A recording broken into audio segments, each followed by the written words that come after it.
Once you get behind the wheel of the Lincoln MKX, you'll experience an entirely new sense of freedom. The panoramic Vista roof is 3 times larger than the average traditional moonroof, so you and your passengers can enjoy the blue skies for miles. With its distinguishing appearance and smooth car-like ride, the Lincoln MKX turns heads and corners with equal ease. And when you need to connect, use the Sync communication system to control your Bluetooth phone and MP3 player with simple voice commands. Adaptive headlamps turn with your steering wheel to provide better visibility on the road ahead. And with best-in-class highway fuel economy and all-wheel drive, your only limit is your imagination.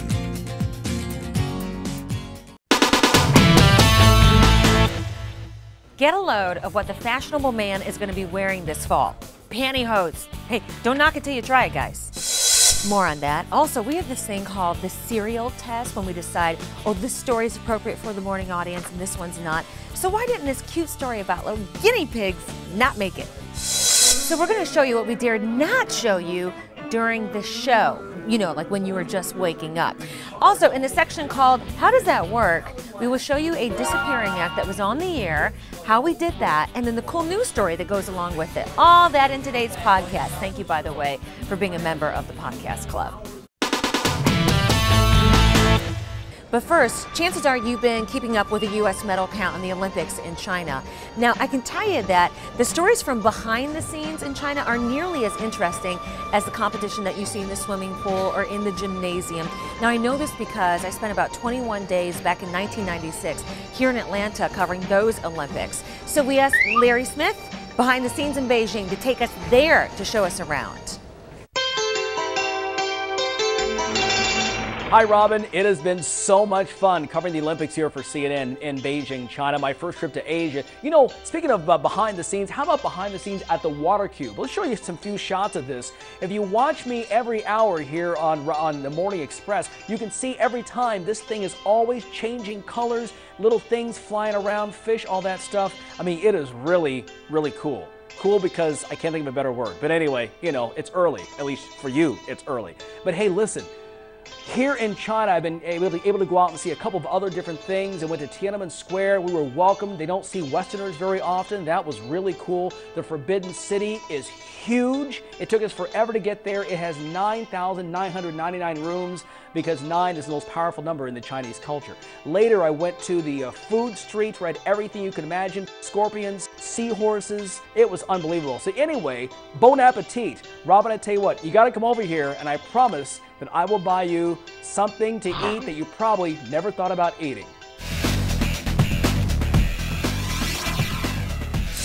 Now, I know tights are a part of the uniform at the Olympics, but apparently pantyhose are all the rage for regular Joes, a la Broadway Joe. Now, I don't wear pantyhose, but if beauty mist can make my legs look good, imagine what they'll do for yours. Listen to this story. Hey, what's the fashion-forward man wearing this fall? Pantyhose. Really?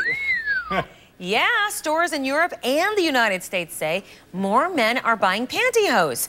One website says that 80% of its pantyhose sales are for men. Come on. Yeah, sellers say the pantyhose offers insulation in the colder climate, stimulates circulation if you have a problem there. Some men just say, hey, I like the way it feels on my skin. But I do wonder how it would feel if you didn't shave your legs, because then you're going to have like the hair kind of... Personally, I hate wearing pantyhose, but did you hear in the story where the retailers are saying, oh, it's huge in Europe? Well, Hala Garani is getting her makeup done today. Hala is fabulous CNN international anchor, and she spent a lot of time in London, grew up in France. So do you know of any men who wear pantyhose? Can you verify this story? All right, you know what? I can't confirm it. I don't have two. I don't even have one source on the male pantyhose trend. Let me go back to some of those emails. Love these emails. Love the honesty of our viewers. Confess. Having grown up as a golfer in the Midwest, many of us for years have known the benefit of wearing your wife's pantyhose to play golf on a very cold day. They are the warmest thing you can wear. It's just not something you readily share with your non-golfing buddies. Real military men wear pantyhose. Says, I remember being out trying to qualify on the rifle range in the middle of many of a freezing winter, and the men told me that they wore their wife's pantyhose to keep warm. Now, Dee used to be in the military, and she says she knows of guys wearing some hosiery. Do tell. Only like when they're going to the field and to help the boots, because the boots rubbing against your feet can cause blisters. So I know a lot of guys would wear knee-high stockings, then put their socks on, and then the boots just to help with blisters. So the moral of the story is don't knock it till you try it, fellas. Don't knock it till you try it. No pantyhose, by the way. None. Okay. You know, you're not going to see every piece of video that comes through the headline newsroom because we have something called the cereal test. We don't want to show you a story that's going to make you want to spew out whatever you're eating for breakfast. Like this, a guinea pig festival from Peru. Oh, it's so cute. What's wrong with this, copy editor Tony? This is some guinea pig festival in Peru. They're all cute. Oh, are they gonna have lunch with everybody? No, they're gonna be lunch. So wrong. They have hats on. Sorry. Wait, you can't eat them if they're wearing people clothes. Right, exactly. No. You go from clothes to having cheese sticking out of you. So basically, we thought that the morning viewers probably wouldn't be big on the cooking competition portion of the Guinea Pig Festival. You know that ain't right.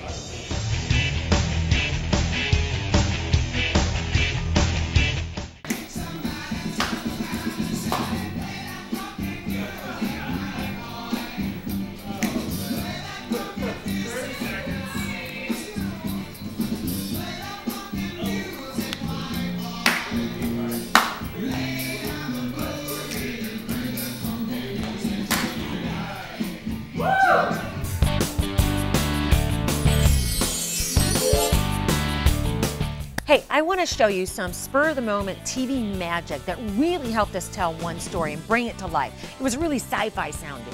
Scientists are getting close to making things invisible. Researchers say that they've been able to completely cloak three-dimensional objects. Now, when we first read about this, we thought, no way. But now, we believe. The scientists say that they use metal and parts from circuit boards to bend light around objects so it doesn't create a reflection or a shadow. What do you think? So how'd they do that? My husband wants to know. He'd like to make me disappear too. Copy editor Jeff, who thought it up, and director Donna, who pulled it off, walk you through it. So Robin asked me to explain how we did her disappearing act. Well, it was Jeff's idea. Jeff's a little busy right now, but it was Jeff's idea. Jeff, what was your inspiration?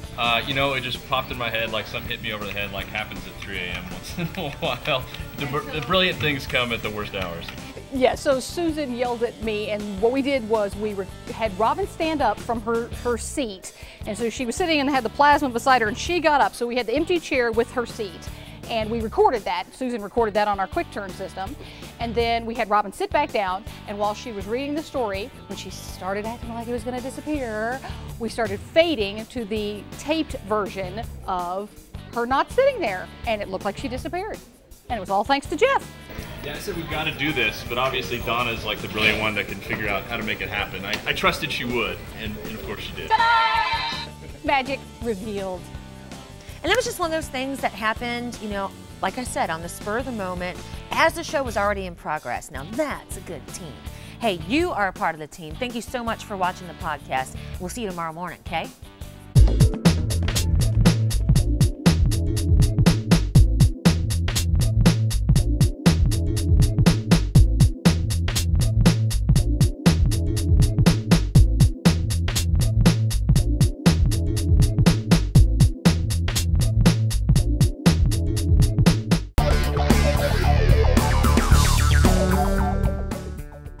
The Lincoln MKZ is always ready to go.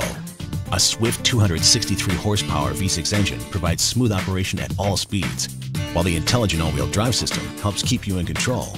Take a seat in the sleek, ultra-quiet interior and find a number of entertainment options, like the standard Sync integrated voice technology system or the THX2 certified car audio system. Outside, crisp, clean lines create a feel of constant motion. And from its striking chrome grille to the understated flair of its standard 17-inch wheels, the Lincoln MKZ looks as good as it drives. So the only question is, where do you want to go?